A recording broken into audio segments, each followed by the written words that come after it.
नमस्कार दोस्तों, आप सभी का स्वागत है मेरे YouTube चैनल पर। जैसा कि आप सभी को पता है, हम डेली बेसिस पे करते हैं DSSB का प्रीवियस ईयर क्वेश्चन पेपर। तो चलिए स्टार्ट करते हैं। निम्नलिखित में से किसने कतर ओपन 2021 महिला एकल का खिताब जीता? मतलब ये पुराना करंट अफेयर्स है, तो इसे हम छोड़ देते हैं, आगे आते हैं, देखते हैं कि यहाँ पर लिखा हुआ है खिलजी वंश के ठीक बाद दिल्ली पर किस वंश का शासन था। तो खिलजी वंश के बाद दिल्ली पर किस वंश का शासन हुआ, तो उसको हम देख लेते हैं। एक ट्रिक है जिसे याद रखना है, जैसे गुल खिलाए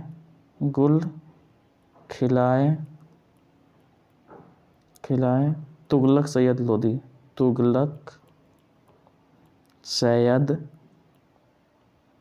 लोदी। तो इससे आपको क्रम याद रहेगा कि कौन कौन से वंश ने शासन किया था। गुल खिलाए तुगलक सैयद लोदी। गुल से क्या हो गया? गुलाम वंश, ठीक है, गुलाम वंश। खी से खिलजी वंश, कौन सा होगा? खिलजी वंश। और तू से तुगलक वंश, सैयद वंश, लोधी वंश। गुल खिलाए तुगलक सैयद लोधी याद रखना है। तो गुलाम वंश के बाद किसने किया था? खिलजी वंश के बाद, खिलाए के बाद तुगलक वंश हमारा क्या है? राइट आंसर है। आगे आते हैं, देखते हैं हम। निम्नलिखित में से कौन अजैव निम्नीकरण है? निम्नीकरण का मतलब क्या होता है? जो जिसे हम दोबारा हमें प्राप्त हो जाता है ना, जो हमें प्रकृति से मिलता है दोबारा धीरे धीरे प्राप्त हो जाता है, तो उसे निम्नीकरण बोलते हैं। जैव में क्या होता है? जो हमें जीवित होता है जैव निम्नीकरण बोलते हैं। जैसे जो जीव से मिलता है, जैसे हम देखते हैं चमड़ा, ठीक है, ये जैव निम्नीकरण है। चमड़ा में मिल जाएगा, जैव से मिलेगा। कि जैव लकड़ी भी जैव निम्नीकरण है, ठीक है। तो ये हमारा नहीं है, राइट आंसर नहीं है। घास भी क्या है? जैव निम्नीकरण है, तो ये भी नहीं है। प्लास्टिक क्या है? ये प्लास्टिक एक अजैव है। मतलब इसे प्लास्टिक, ये हमेशा क्या होता है, इसे हम ये हमारा नया बनाया जा सकता है। इसे हम एक बार यूज कर लिए, फिर इसको दोबारा बना सकते हैं। ये क्या हुआ?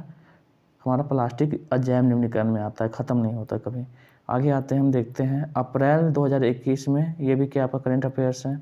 आगे आते हैं, अस्पृश्यता का अंत से संबंधित है। अस्पृश्यता का अंत जो बात की गई है, आर्टिकल कितने में? आर्टिकल 17 में अस्पृश्यता का अंत। अब आपसे हम बात कर लेते हैं कि जो हमने देखा था आर्टिकल 14, अगर पूछ लिया आपसे कि आर्टिकल 14 में क्या है, तो आर्टिकल 14 में है इसमें दिया गया है कानून के समक्ष समानता। कानून के समक्ष समानता, मतलब सभी कानून की नज़र में क्या है? सभी क्या है? समान है। कानून की नज़र में समान है। आर्टिकल 15 में पूछ ले, तो आर्टिकल 15 में धर्म, नस्ल, जाति, वंश के आधार पर कोई भी भेदभाव नहीं कर सकता।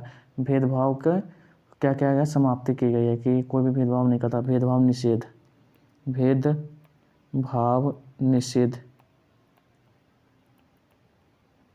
अब आते हैं आर्टिकल 16 पूछ लिया आपसे, तो आर्टिकल 16 में क्या है? अवसर की समानता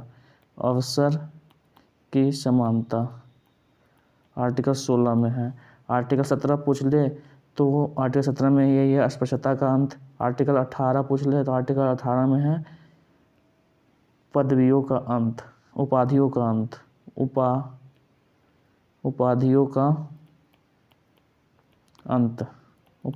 अंत। तो ये आपको आर्टिकल्स इसमें समझ में आ गया कि कौन कौन से। आर्टिकल 14 में कानून के समक्ष समानता। आर्टिकल 15 में धर्म, नस्ल, जाति के आधार पर भेदभाव को निषेध किया गया। आर्टिकल 16 में अवसर की समानता। आर्टिकल अगर 17 पूछ ले, अस्पृश्यता का अंत, इसमें छुआछूत की जो भावना है उसका अंत कर दिया गया। आर्टिकल 18 में उपाधियों का अंत किया गया है। नेक्स्ट देखते हैं क्वेश्चन, निम्नलिखित में से किसे ये भी हमारा करंट अफेयर से संबंधित क्वेश्चन है। आगे आते देखते हैं। इसमें लिखा हुआ है खादर मृदा बांगर मृदा से ज़्यादा उपजाऊ होती है। बात बिल्कुल सही है, क्योंकि खादर मृदा जो कौन सी होती है? खादर मृदा ये है हमारा, ये क्या होता है? पुरानी मृदा, जो पुरानी जलोढ़ मिट्टी होती है उसे हम क्या बोलते हैं? जो नई जलोढ़ मिट्टी होते हैं उसे क्या बोलते हैं? हम खादर बोलते हैं। पुरानी जलोढ़ मिट्टी को बांगर बोलते हैं। तो जो हमारा नई जो जलोढ़ मिट्टी है खादर, वो क्या होता है? ज़्यादा उपजाऊ होगी किससे? पुरानी जलोढ़ मृदा बांगर से, ठीक है। जैसे यहाँ नदी बहती है, ठीक है, नदी यहाँ से आ रही है, तो यहाँ पे जो ये वाली जो मृदा होगी यहाँ पे, तो ये कौन सी हुई? खादर। और यहाँ पे जो मृदा होगी ये कौन सी होगी, बागर, क्योंकि ये पुरानी मृदा है और यहाँ नदी के सामने जो बढ़ रही मृदा होती है वो क्या होती है, वो खादर होती है, क्योंकि ज़्यादा उपजाऊ होती है और समय समय पे यहाँ पर मृदा नदी के द्वारा लाया जाता है, नई नई मृदा लाई जाती है, इसलिए ये खादर मृदा होगा, ये हो गया बागर मृदा। तो खादर मृदा क्या होगी, ज़्यादा उपजाऊ होगी। नेक्स्ट हम देखते हैं इसमें क्या है, लेटराइट मृदा भारी वर्षा से अत्यधिक निक्षारण का परिणाम है। बात सही है कि जो लेटराइट मृदा होती है इसे लाल पीली मृदा भी बोलते हैं हम, और ये क्या होता है, इसका निर्माण निक्षारण के द्वारा होता है। कैसे होता है, निक्षारण के द्वारा होता है। तो ये जो लेटराइट मृदा है ये कण में क्या होती है, मोटी होती है, जिस कारण से वर्षा का जल को क्या कर अपने आप में सोख नहीं पाती हैं। इस कारण से क्या होता है कि इसका निक्षारण हो जाता है और ये क्या होती है, मृदा बन जाती है। तो इसको भी ये लेटराइट मृदा है। नेक्स्ट आगे हम देखते हैं, ये हमारे दोनों क्या है, ए और 1 और 2 दोनों हमारा क्या है, सही है। नेक्स्ट आगे आते हैं, इसमें देखते हैं हम, जलालुद्दीन रूमी 13वीं सदी का महान सूफी शायर किस देश का रहने वाला था, ईरान का था। ये हमारा राइट आंसर है। नेक्स्ट आगे आते हैं, टोक्यो ओलंपिक, ये भी हमारा करंट अफेयर से संबंधित है। ये भी जुलाई 2021 में किस राज्य सरकार ने माई गव मेरी सरकार पोर्टल लॉन्च किया था, तो ये उत्तर प्रदेश है। ये भी करंट अफेयर्स है। तो आगे चलते हैं, हम देखते हैं, इसमें ज़्यादा करंट अफेयर्स पूछ लिया गया है। स्वर्ण मंदिर भारत के किस राज्य में स्थित है। स्वर्ण मंदिर से हमें समझ में आ रहा है, स्वर्ण मंदिर कहाँ पे, पंजाब में है। कहाँ पे है, पंजाब में। पंजाब में कहाँ पे, तो अमृतसर में है। अमृतसर में स्वर्ण मंदिर है। अब हम स्वर्ण मंदिर से हमें पता चल रहा है कि स्वर्ण मंदिर का निर्माण किसने करवाया था। स्वर्ण मंदिर का निर्माण किसने किया था, गुरु अर्जुन देव। स्वर्ण मंदिर का निर्माण किसने कराया, गुरु अर्जुन देव। अर्जुन देव, गुरु अर्जुन देव ने इसे क्या किया था, ये 5th गुरु थे, इन्होंने क्या किया था, 5वें गुरु अर्जुन देव ने क्या किया, स्वर्ण मंदिर का निर्माण किया था। अगर पूछ ले इस पर सोना किसने मढ़वाया था, स्वर्ण मंदिर पे सोना मढ़वाया, ठीक है, सोना किसने मढ़वाया, सोना जो मढ़वाया, महाराजा रणजीत सिंह। महाराजा रणजीत सिंह ने इस पर क्या किया था, सोना मढ़वाया था। अब हमें सिख के जो गुरु थे, सबसे पहली बात हम कहते हैं जो सिख धर्म की स्थापना किसने की थी, उसे एक बार देख लेते हैं। यहाँ पे इधर आ जाओ कि सिख धर्म की स्थापना किसने की थी। तो सिख धर्म की स्थापना किसने की, सिख धर्म की स्थापना पूछ ले तो स्थापना गुरु नानक ने की थी। गुरु नानक जी ने की थी। गुरु नानक जी ने सिख धर्म की स्थापना की थी। नेक्स्ट हम बात कर लेते हैं कि गुरुमुखी लिपि किसने दी थी, गुरुमुखी लिपि। गुरुमुखी लिपि आपसे पूछ ले, गुरुमुखी लिपि ये किसने दी थी, तो गुरुमुखी लिपि गुरु अंगद जी ने दी थी। गुरु अंगद जी ने दी थी। फिर उसके बाद हम बात करें अमृतसर की स्थापना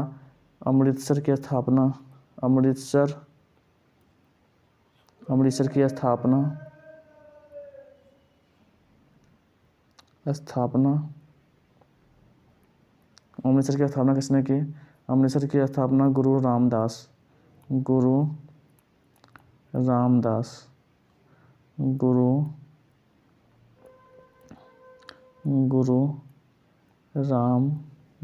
जी ने अमृतसर की स्थापना की। अगर हम बात कर ले स्वर्ण मंदिर की स्थापना, तो वही स्वर्ण आ गया, वही स्वर्ण मंदिर की स्थापना गुरु अर्जुन देव ने स्वर्ण मंदिर की स्थापना की थी। अकाल तख्त पूछ लेके, अकाल तख्त का निर्माण,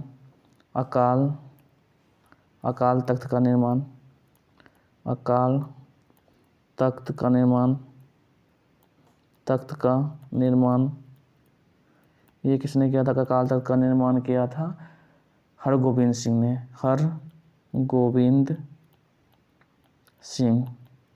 ने अकाल तख्त का निर्माण किया, हरगोविंद सिंह ने किया। हिंद की चादर किसे कहा जाता है? हिंद की चादर, हिंद की चादर, हिंद की चादर किसे कहा जाता है? हिंद की चादर ये किसे कहा जाता है? हिंद की चादर, तो हिंद की चादर कहा जाता है गुरु तेग बहादुर को, गुरु तेग बहादुर को, तेग बहादुर को हिंद की चादर कहा जाता है। इसी को औरंगजेब ने क्या कर दिया था? औरंगजेब ने फांसी दिलवा दी थी। औरंगजेब, औरंगजेब, ठीक है, औरंगजेब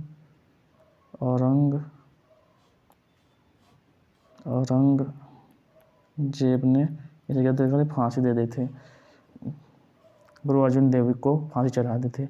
अब मैं खालसा पंथ की बात कर ले। खालसा पंथ की स्थापना किसने की थी? खालसा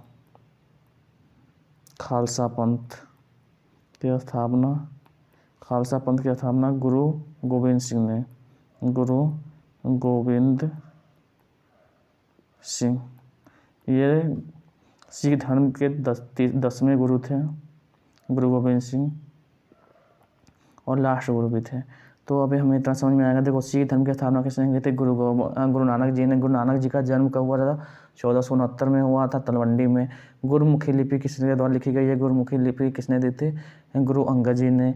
अमृतसर की स्थापना गुरु रामदास ने। अगर पूछ ले स्वर्ण मंदिर का निर्माण किसने किया? गुरु अर्जुन देव ने। अकाल तख्त, स्वर्ण मंदिर पर सोना किसने मढ़वाया था? तो स्वर्ण मंदिर पर महाराजा रणजीत सिंह ने इस पर सोना मढ़वाया था। अकाल तख्त का निर्माण हरगोविंद सिंह ने।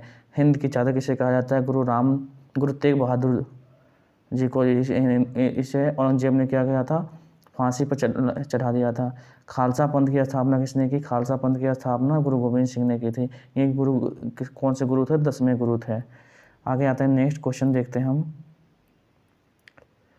निम्नलिखित में से कौन मृदा निर्माण का कारक नहीं है? अब मृदा निर्माण का कारक कौन सा है? ये क्लास 8 के एनसीईआरटी से है। तो इसमें बहुत सारे क्वेश्चन एनसीईआरटी से ही आते हैं, तो आप एनसीईआरटी को पूरा पढ़ जाएंगे तो अच्छा रहेगा। निम्नलिखित में से कौन मृदा निर्माण का कारक नहीं है? तो मृदा निर्माण का कारक देख लो। तो मृदा निर्माण का जो कारक है, हम देखते हैं कि जनक सेल जैसे जिस प्रकार के पत्थर होगी उसी प्रकार की मिट्टी बनेगी, ठीक है, टूट कर। तो जनक सेल जरूरी है। अगर लाल पत्थर है तो लाल मिट्टी बनेगी, काला पत्थर है तो काली मृदा बनेगी। समय के अनुसार मृदा का निर्माण होता है। जलवायु, क्लाइमेट, कैसी क्लाइमेट है उसी हिसाब से क्या होता है मृदा का, धीरे धीरे मृदा क्या होती है, वो बनना, उसका निक्षालन द्वारा, प्रक्रिया द्वारा बनना स्टार्ट होता है। मृदा का संगठन जो है ये मृदा निर्माण का कारक नहीं है। तो इसलिए क्या होगा, ये सब गलत है, ये हमारा क्या राइट आंसर है। आगे आते हैं, देखते हैं हम नेक्स्ट क्वेश्चन। निम्नलिखित में से कौन सा युग्म सही है? निकट दृष्टि दोष,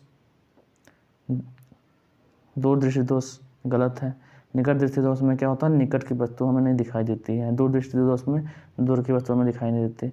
तो इसमें क्या है, इसमें दोनों में उल्टा दिया था, मतलब ये दोनों ना तो 1 सही है ना तो 2 सही है।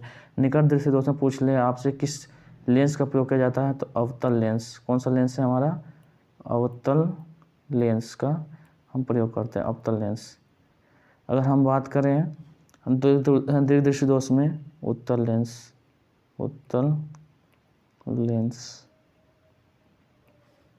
आगे आते हैं, नेक्स्ट क्वेश्चन देखते हैं। शास्त्रीय नृत्य राज्य का कौन सा युग्म सही है? अब शास्त्रीय नृत्य में मैंने बताया था कि शास्त्रीय नृत्य कितने हैं? 8 है। पहला, इसमें जो भरतनाट्यम है, भरतनाट्यम कर्नाटक का है नहीं, कहाँ का है? तमिलनाडु का है। कहाँ का है? तमिलनाडु का। भरतनाट्यम तमिलनाडु का है। कथक कहाँ का है? तमिलनाडु का तो नहीं, कहाँ का है? यूपी का है कथक। कथकली और मोहिनी अट्टम दोनों कहाँ का है? यूपी का नहीं है। कथकली और मोहिनी अट्टम दोनों केरल का है। कथकली और मोहिनी अट्टम दोनों केरल का है। सत्रिया असम का है, इसलिए ये राइट आंसर है। अगर पूछ ले मणिपुरी कहाँ का है? मणिपुर का है। तो ये 8 हमारे क्या हो गए? नृत्य हो गए। आगे आते देखते हैं, निम्नलिखित में से कौन सा देश दुनिया में चावल का सबसे बड़ा उत्पादक है? तो भारत है। चावल सबसे ज़्यादा उत्पादक कौन करता है? भारत ही करता है। नेक्स्ट आगे देखते हैं, महात्मा गांधी की नई श्रृंखला के 2000 रुपये के नोट के पीछे की तरफ क्या तस्वीर है? तो 2000 के नोट पे किसका तस्वीर है? 2000 के नोट पर मंगलयान का तस्वीर है। मंगलयान का तस्वीर है। अगर पूछ ले एलोरा की गुफा ये कितने रुपए पे है? एलोरा की गुफा 20 रुपये के नोट पे है। सांची का स्तूप 200 रुपये के नोट पे है। मंगलयान 2000 रुपये के नोट पे है। लाल किला 500 रुपये के नोट पे है। तो इतना याद हो गया। देखो एलोरा की गुफा 20 रुपये के नोट पे है। सांची का स्तूप 200 रुपये के नोट पे है। मंगलयान पूछ ले 2000 रुपये के नोट पे है। लाल किला 500 रुपये के नोट पे है। 10 रुपये के नोट पे पूछ ले तो 10 रुपये के नोट पे है आपका कोणार्क का सूर्य टेम्पल। कोणार्क का सूर्य मंदिर। ठीक है, कोणार्क का सूर्य मंदिर 10 रुपये के नोट पे है। अगर वही पूछ लिया आपसे 50 रुपये के नोट पे, तो 50 रुपये के नोट पे हम्पी का मंदिर।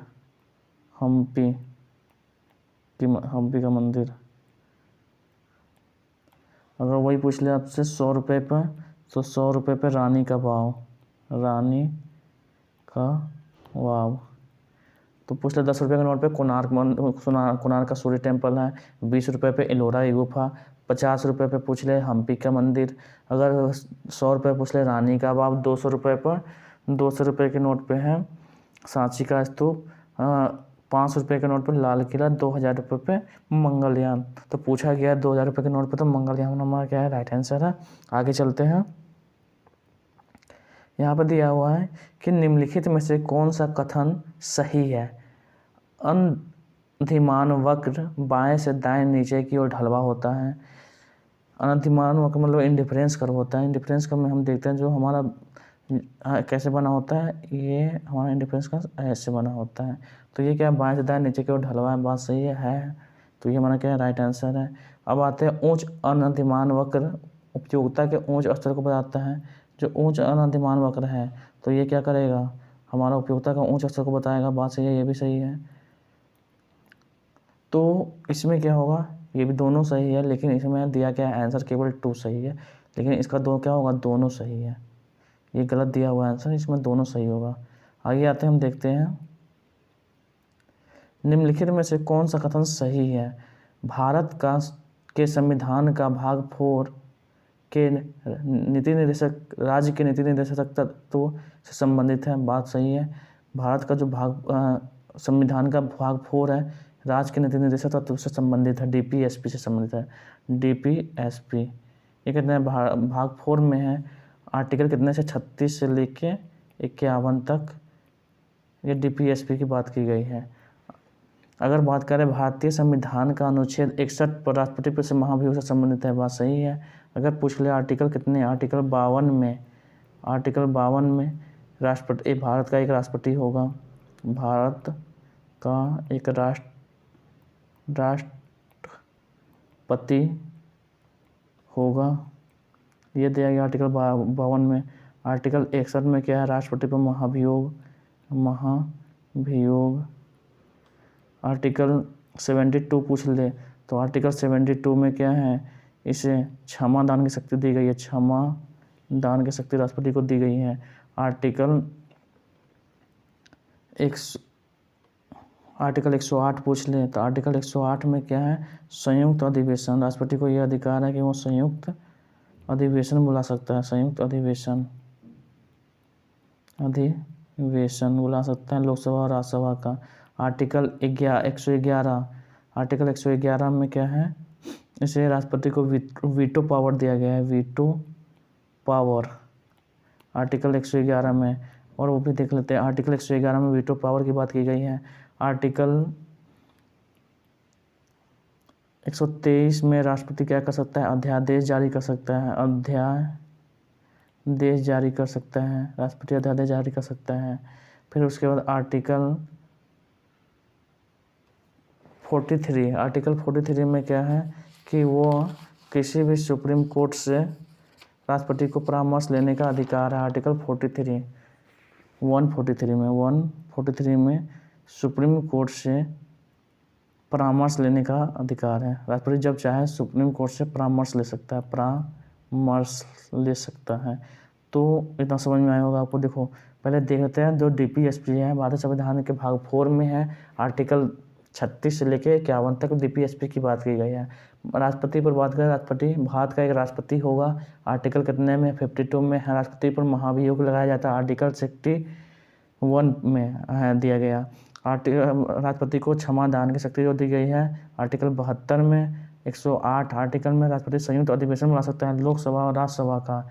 आर्टिकल 111 में राष्ट्रपति के पास वीटो पावर है। अब है आर्टिकल 123 के तहत राष्ट्रपति अध्यादेश जारी कर सकता है। आर्टिकल 143 में सुप्रीम कोर्ट से जब चाहे वो परामर्श ले सकता है राष्ट्रपति। ठीक है, आगे देखते हैं हम। 19 क्वेश्चन है हमारा। 28G हीलियम में मोलों की संख्या क्या है? तो 7 है इसका। नेक्स्ट आगे आते हैं, हम देखते हैं भारत के सर्वाधिक प्रभावशाली दार्शनिकों में से एक शंकर का जन्म हो डैश में हुआ था। शंकर का जन्म कहाँ पे हुआ था? केरल में हुआ था। शंकर कौन से शंकर का इसमें बात किया जा रहा है? तो जो शंकराचार्य थे, शंकराचार्य आदि शंकराचार्य। ठीक है, आदि शंकराचार्य के बारे में बात करें। आदि शंकराचार्य का जो बचपन का नाम था, मूल शंकर नाम था इनका बचपन का नाम। और इन्होंने जो सिद्धांत दिया था उसका नाम क्या है? अद्वैत सिद्धांत दिया था। अद्वैत का मतलब क्या होता है कि अद्वैत का मतलब होता है कि जो आत्मा है, आत्मा और परमात्मा दोनों एक ही हैं, दोनों एक ही हैं। तो ये है शंकराचार्य ने जो हमें याद रखना है कि शंकराचार्य ने क्या किया था? जो सिद्धांत दिया था उसका नाम क्या है? अद्वैत है, अद्वैत सिद्धांत। और अद्वैत सिद्धांत का मतलब क्या होता है कि आत्मा और परमात्मा दोनों क्या है? एक ही है। अब है हम देख लेते हैं कि बहुत सारे और कौन कौन से सिद्धांत है उसको देख लेते हैं, जो हमें याद रखना है, एग्जाम में कभी भी पूछ लिए जाते हैं। तो आपसे पूछ ले कि जो द्वैतवाद का सिद्धांत किसने दिया था? द्वैतवाद का सिद्धांत किसने दिया था? तो माधवाचार्य ने। किसने दिया था? माधवाचार्य जी ने द्वैतवाद का सिद्धांत दिया। अगर पूछ ले आपसे अद्वैतवाद, वही अद्वैत जो अभी हमने पढ़ा, अद्वैतवाद का सिद्धांत किसने दिया है? शंकराचार्य जी ने अद्वैतवाद का दिया है। अगर आपसे पूछे द्वैताद्वैत किसने दिया है? निम्बकाचार्य ने।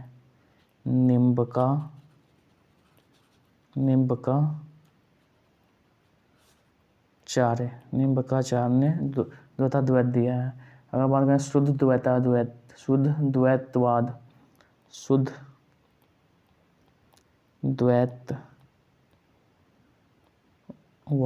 शुद्ध द्वैतवाद किसने दिया है? वल्लभाचार्य ने।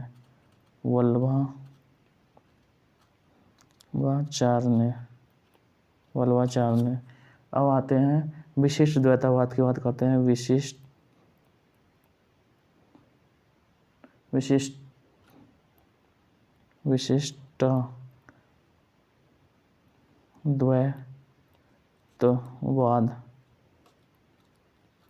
इसे किसने दिया है? रामानुजाचार्य ने।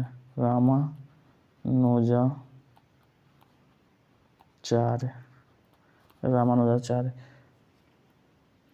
देखो हम फिर से देख लेते हैं, जो द्वैतवाद का सिद्धांत किसने दिया था? माधवाचार्य ने। अद्वैतवाद का सिद्धांत दिया था शंकराचार्य ने। द्वैताद्वैत किसने दिया? द्वैताद्वैत निम्बकाचार्य ने दिया। शुद्ध द्वैतवाद जो सिद्धांत था वो दिया वल्लभाचार्य ने। विशिष्टाद्वैतवाद सिद्धांत जो दिया था रामानुजाचार्य ने। तो चलिए आगे नेक्स्ट देखते हैं। Next question. तो ये आपके 20 क्वेश्चन कंप्लीट हो गए। आगे है मैथ के क्वेश्चन, तो हम नेक्स्ट वीडियो में मैथ क्वेश्चन करेंगे। आई होप आपको समझ में आया होगा। अगर वीडियो अच्छा लगा तो लाइक करिए, सब्सक्राइब करिए एंड शेयर करिए। मिलते हैं नेक्स्ट वीडियो में। जय हिंद, जय भारत।